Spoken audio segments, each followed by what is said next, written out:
fire sign, Aries, Leo, and Sagittarius. Kumusta po kayo guys? Okay, so fire sign, maraming salamat po sa walang sawang pagsubaybay sa ating mga reading. And kung kayo ay bago pa lang sa ating channel, mag-subscribe na po kayo guys. And i-click mo na rin yung ating notification bell para lagi po kayo guys updated sa ating mga bagong upload. And sa mga nagtatanong kung paano po magpa-private reading, ay iiwan ko na lang guys yung link sa ating pong description box. Sa mga naghahanap guys ng collective love reading, ay ina-upload po natin yan sa kabila nating channel sa The Lovers. Okay, ayan. Subscribe na lang din po kayo guys sa ating kabilang channel. Okay. Fire sign, Aries, Leo, and Sagittarius. Gabay po, Spirit Guide. Gabay ni fire sign. Okay, so fire sign, meron tayong rejuvenating rain. Clear the past, heal the present. So, hindi mo pa rin fire sign maiwasan ang mag-overthink. So, may napifeel ako sa'yo na bagong energy, no? Na maaaring magtutulak sa'yo para gawin yung mga bagay na gusto mo. Ito kasi guys, positive energy yung nakikita ko sa'yo. Pero hindi mo maiwasan na mag-hold back, no?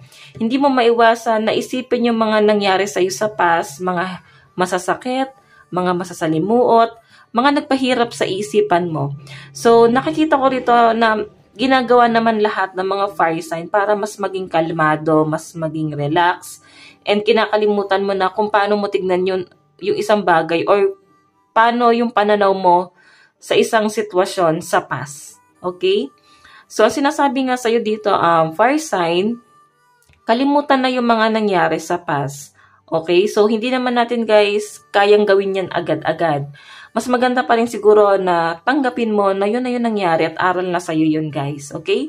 And ngayon, pinapakalma ka na ni universe, parang tama na. I-end mo na yung pag-overthink mo.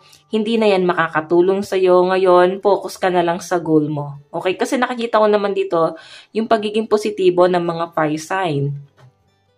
Okay?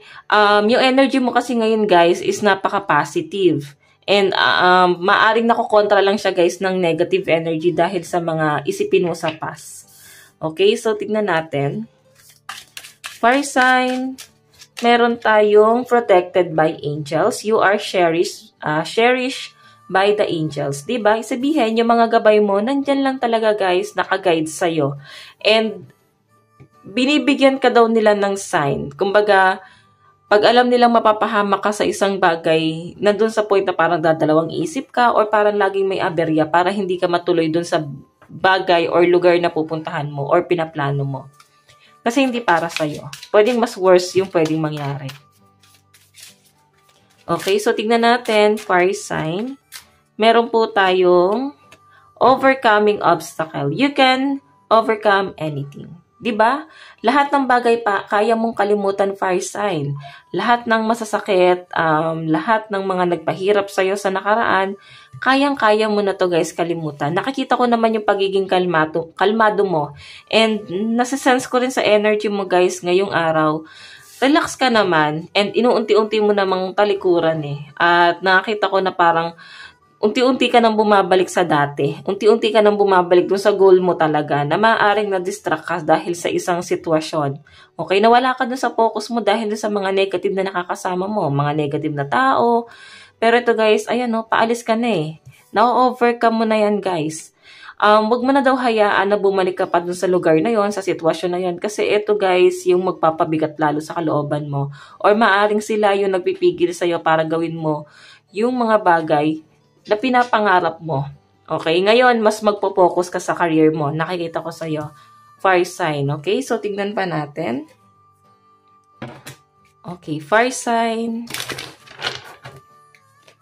Mensahe pa po ni fire sign.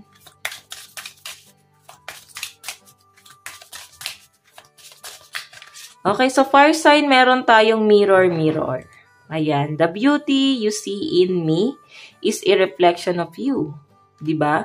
So, nakikita ko sa inyo guys yung pagiging positibo mong tao, lalo na kung titignan mo yung isang tao, maaring yung ibang taong nakakakilala sa kanya, ang tingin sa kanya masamang tao, ganto ganyan, pero iba ka eh. Iba ang personality ng mga fire sign. Kumbaga, kahit gaano kasama ang isang tao, guys, nakikitaan mo pa rin, guys, ng kabutihan or pilit mong inuunawa kung bakit siya nalagay sa ganong klase ng sitwasyon. Okay, gano'n naman kayo, guys, kalawak at ganito kayo, guys, kahaba ang pasensya nyo. Tignan pa natin, fire sign.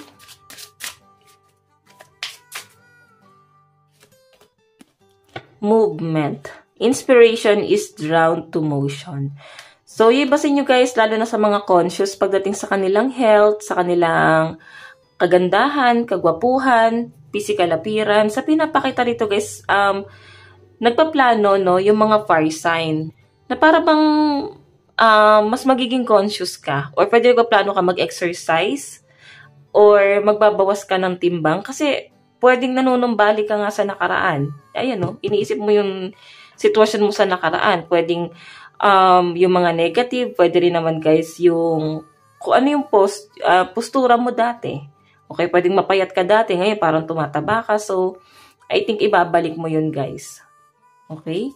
So, tingnan pa natin, guys. Meron tayong sign, diba?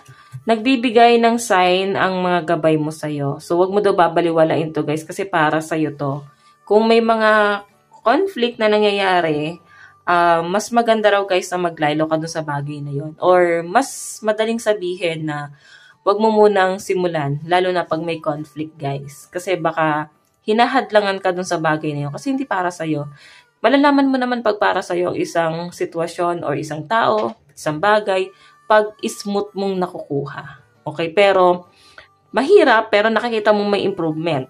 Pero kung nakikita mo, guys, na nahihirapan ka na pero walang improvement, nako, umalis ka na dyan. Okay, so tingnan natin, guys, pagdating naman sa career mo, taas natin to.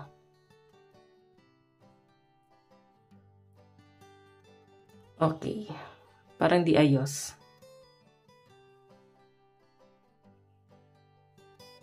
Makikita nyo, guys, oh, ang cute ng mga star. Kumukuti-kuti tapos sila sa video. Oo, diba? Yan, oh. Nagbi-blink yung mga star. So, I think, isa na to, guys, sa sign, no? Na magkakaroon, guys, ng pagkinang or baka mas makikilala ka pa, mas lalago ka pa. Tingnan natin. Pagdating sa career ng mga fire sign, meron tayong Page of Cups. Minsan, guys, napipilitan ka na lang. Lalo na kung paulit-ulit nang nangyayari. So, nakaka-feel ka ng katamaran. Parang nawawalan ka ng motivation pagdating sa trabaho mo. Kaya nga, ang nakikita ko rito, guys, nag-iisip ka ng mga bago. Kumbaga, puro explore ang gagawin ng mga fire sign pagdating sa kanilang career. Ayan, no? Lalo na pag nafe-feel mo na nalalagay ka sa alanganin, okay? Or pwede nandun ka na sa sitwasyon na yun, nalalagay ka na sa alanganin. Kaya nag-iisip ka ng mga bagong bagay. Transformation, lalo na pagdating sa inyong source of income. Okay, matalino ang mga fire sign, guys, kasi hanggat maaga, sinusolusyonan mo na agad yung problema. So, meron tayong King of Pentacles. Ayan, pwedeng business ang sisimulan ng mga fire sign, no? Ayan, no? Wealthy, success, and provider. Nakakatuwa lang, guys, kasi talagang marunong kang mag-manage ng pera. Okay, so tingnan pa natin pagdating sa yung love life. Okay. So guys, ngayong araw, pagdating sa love life mo, maganda yung nakikita ko. Kumbaga, magkakasundo-sundo rito, pwedeng magiging close siya ng mga friends mo, magkakaroon ng bonding, family gathering, the lovers nandito. So ngayong araw, guys, mas maganda. Okay? Hindi nyo na, guys, kailangan pang mag-effort or hindi nyo na, guys, kailangan pang mangamba, magkaroon ng doubt pagdating sa relationship nyo. Kasi, guys, kailangan mo nang maging kampante. Nakikita ko yung pagiging loyal sa inyo ng person mo. Ayan, no? Effortless ngayon nakikita ko rito, guys, eh. Okay? And minsan, nakaka-feel din talaga ang mga fire signs since naka-reverse to. Minsan, nakaka-feel din kayo, guys, na parang parang nagkakaroon ka ng disappointment do sa partner mo. Parang tinatamad ka or pwedeng nawawalan ka ng gana kasi nga nakikitaan mo siya, guys, ng walang improvement. Pero ngayon, guys, nakikita ko may success si person. So, nasa-sense mo na or nakikita mo na yung person mo talagang pinag-uhusayan niya. Okay? Tignan pa natin ang inyong advice. meron tayong curiosity, experience, play, uncover and ask. So, pag may mga bagay na hindi alam ang mga fire sign, walang masamang magtanong. Okay? Meron tayong balance. Ayan. So, sabi ko nga guys, ngayon, sabi na natin nag-hold back ka, nagiging negative thinker ka, pero balance yung energy mo, no? Siguro nag-hold back ka lang kasi tinitignan mo yung sitwasyon mo dati sa ngayon. Okay? Parang ang layo mo na. Ganon. So, fire sign, na to lang po ang inyong reading. Hanggang sa muli. God bless and love you all. Thank you!